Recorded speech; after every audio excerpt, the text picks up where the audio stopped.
Ho ho Tabletop fans! It's Tabletop Lenny from Germany again. Sorry for my stuttering English.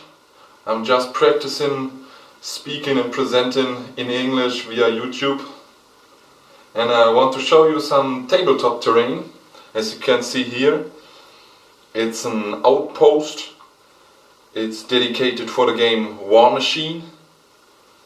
And it's dedicated for the faction Khador. And this is an outpost that I built totally from scratch.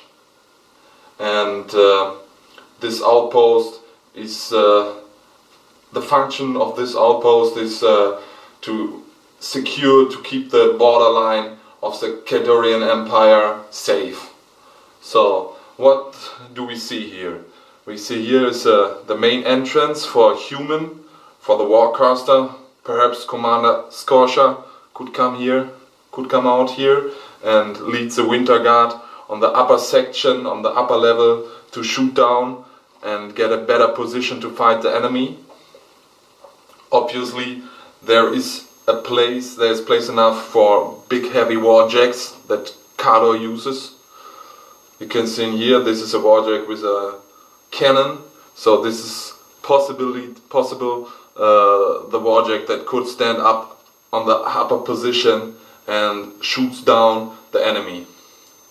So as you can see here, you got a big chimney because it's a steampunk setting in Warmachine, and steampunk needs always a big chimney where steam and smoke could come out, and to get the exhaust of the steam engine. You can set it here.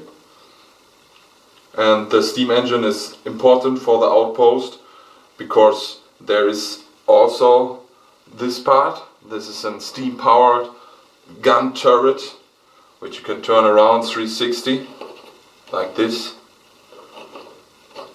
And then there are doors and there are the slots where the Winter Guard, where the men-at-arms could shoot out of the outpost. A little bit about the building of the outpost.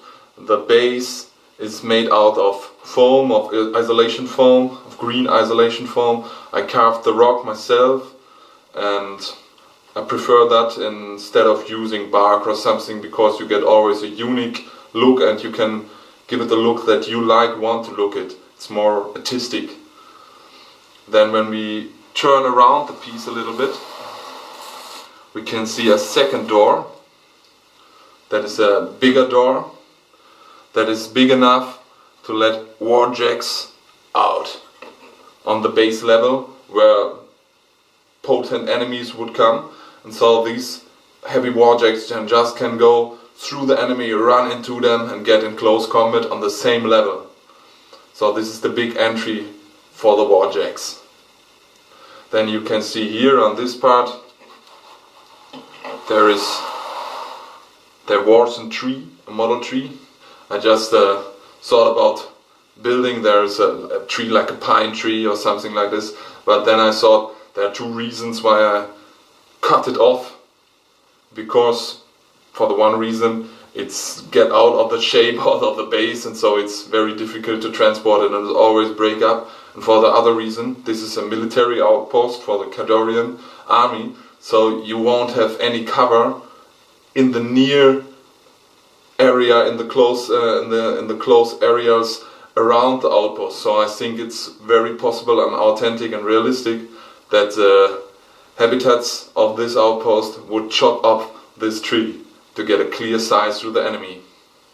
So let's turn it a little bit more around. You see there is a slot where people can fire out, and that is most important for any building, that there must be a place where the things that come in, all the supplies, all the food, all the bacon, all the bread, all the beer, have to come out. So this is the pipe where everything comes out.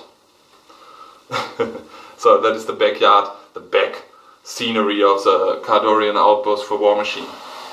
When we turn it a little bit more around, you see here there's a platform and more slots where people can fire out. And perhaps when you go to the fluff of Khador and Warmachine, there could be a place where the platform leads to a railway where supplies came and this could be the place where such things could happen possible. So let's turn it a little bit more around. Here is some war damage. The cannonball just goes through this through the building, and there's a damage mark in it. Then there's integrated rock scenery, and here you get this piece. This is from a toy train. Then you have got the light, the lamps here, also from the toy train scenery. It's all scratch built, and just figured it out. Here are some unfinished parts. There's a Khador mark which has to be which has to be painted a little bit more. And the interesting thing on this building is that it is modular. You can use it without gun turret. You can use it without chimney. There's a hole button. I plan to make something like a watchtower or something just like a cap that keeps it as a small building without any additional components. Or you can put on the gun turret here. And perhaps you figure out some rules for gun turret, and perhaps you get some power upgrades and some automatic functions when you put on the chimney or something like this. Just for scale, let's see how the warjacks pose on it. I think it's fit very good, and just posted in some forums and put it in the internet, and people think that is the Khadorian feeling which is typical for the Iron Kingdoms, for the Warmachine settings. I hope you enjoy it, and see you soon. And if you have any interest of terrain, any use of terrain, if you're a company or if you're a private person who needs a diorama or showcasing your miniatures, your minis, just let me know, get in touch via Facebook, via Blogger, via Google. Just link me, send me an email. I would love to work out something with you. So bye bye. And see you soon. Ho ho, tabletop fans.